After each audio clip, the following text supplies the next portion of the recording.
வணக்கம். வீட்டிலே கவலையோடு அமர்ந்திருந்தார் தந்தையாகிய குன்றத்தூர் கிழார்.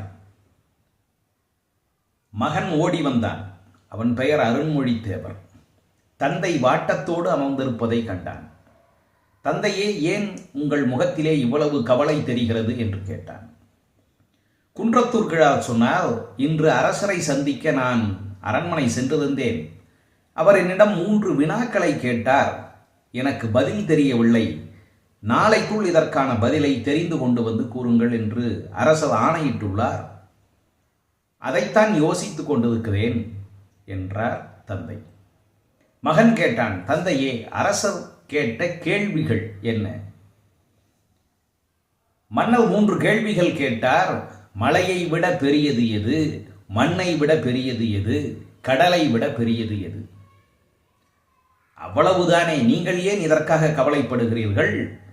நாளை உங்களுக்கு பதிலாக நான் அரண்மனை செல்கிறேன்.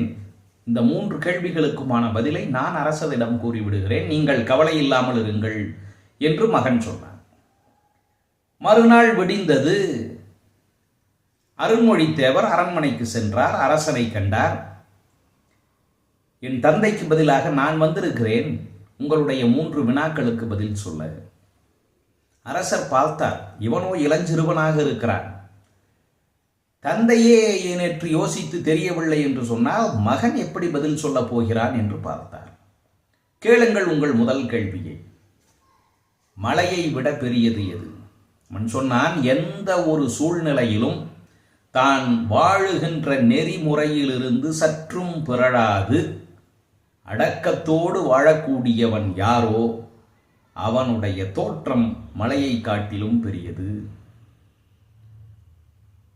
அரசருக்கு வியப்பு.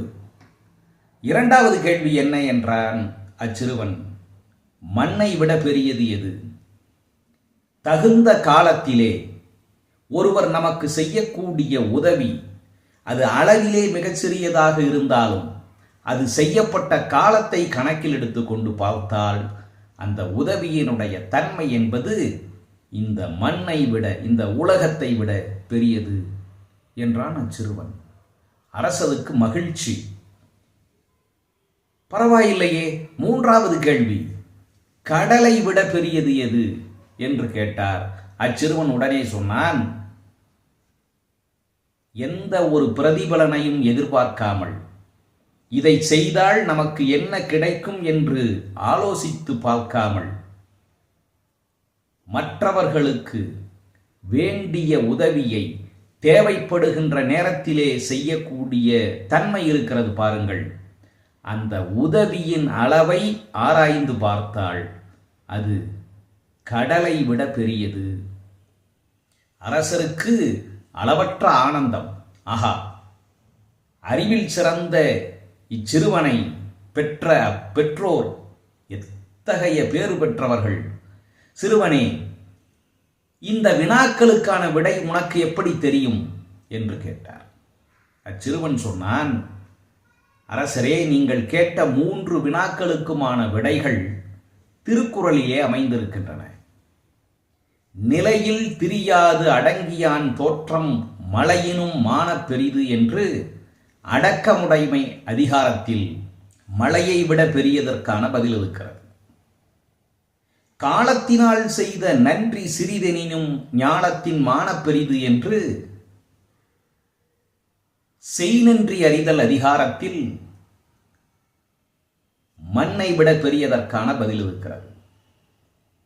பயன்தூக்கார் செய்த உதவி நயன்தூக்கின் நன்மை கடலின் பெரிது என்று செய்நன்றி அதிகாரத்திலேயே கடலை விட பெரியது எது என்பதற்கான பதில் இருக்கிறது.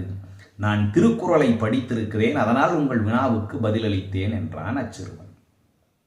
அரசர் அகமகிழ்ந்து, ஆகா, இனி நீ இந்த நாட்டினுடைய முதலமைச்சராக, தலைமை அமைச்சராக பதவி ஏற்க வேண்டும் என்று அவனுக்கு அப்பெருஞ்சிறப்பினை வழங்கினார். அப்படி திருக்குறளை படித்ததால் முதலமைச்சர் பதவிக்கு வந்தவர் அருண்மொழித்தேவர் எனப்படுபவர். அவர்தாம் பிற்காலத்தில் திருத்தொண்டர் புராணம் என்று சொல்லக்கூடிய பெரிய புராணத்தை நமக்கெல்லாம் கொடுத்த சேக்கிழார் பெருமான் ஆவார்.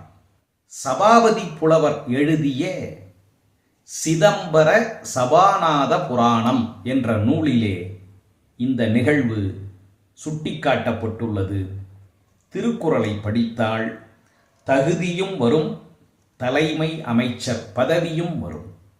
நன்றி, வணக்கம்.